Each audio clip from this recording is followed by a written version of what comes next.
এই সুন্দর কেকটা বানানোর পিছনে আছে সুন্দর একটা ভালোবাসার গল্প। চলো তোমাদের সাথে কেকটা বানাতে বানাতে সেই ভালোবাসার গল্পটা শেয়ার করি। এই কেকটা যে ভাইয়াটা অর্ডার করেছিল, ভাইয়াটা হচ্ছে ইতালিতে থাকে, আর সে হচ্ছে তার গার্লফ্রেন্ডের জন্য এই কেকটা অর্ডার করেছিল।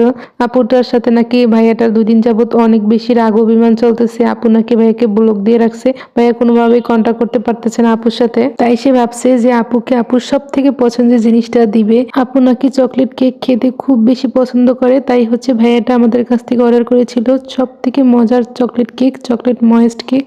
চকলেট লাভারদের জন্য একদম বেস্ট একটা কেক হচ্ছে এটা। এটা একবার খেলে আপনি জাস্ট এই কেকটার ফ্যান হয়ে যাবেন। যাই হোক, তোমাদের সাথে কথা বলতে বলতে কিন্তু আমি কেকটাকে স্লাইস করে নিয়েছি। কেকটাকে হচ্ছে আমি 2টা স্লাইস করেছিলাম। তো প্রথম স্লাইসের উপরে হচ্ছে আমি দিয়ে দিলাম প্রথমে চকলেট ক্রিম, তারপরে চকলেট গানাশ, দেন আরেকটা লেয়ার দিয়ে এখন হচ্ছে আমি ক্রাম কোটিং করে নিয়ে ফ্রিজে রেখেছিলাম। তারপরে হচ্ছে ফ্রিজ থেকে বের করে এখন হচ্ছে আমি ফাইনাল ফিনিশিংটা দিয়ে নিব। আর হ্যাঁ, এই কেকটা ডিজাইন ছিল একদমই সিম্পল। ভাইয়া বলেছিল কেকের উপরে জাস্ট 2টা লাল গোলাপ দিয়ে দিবেন, কারণ আপুর লাল গোলাপ অনেক পছন্দ। তো যাই হোক, আমারও এরকম সিম্পল কেক করতে অনেক ভালো লাগে। তো এই তো এদিকে আমার ফাইনাল ফিনিশিং দেওয়া শেষ কেকটার। এখন হচ্ছে আমি গানাশ দিয়ে উপরে ড্রিপিং দিয়ে দেব।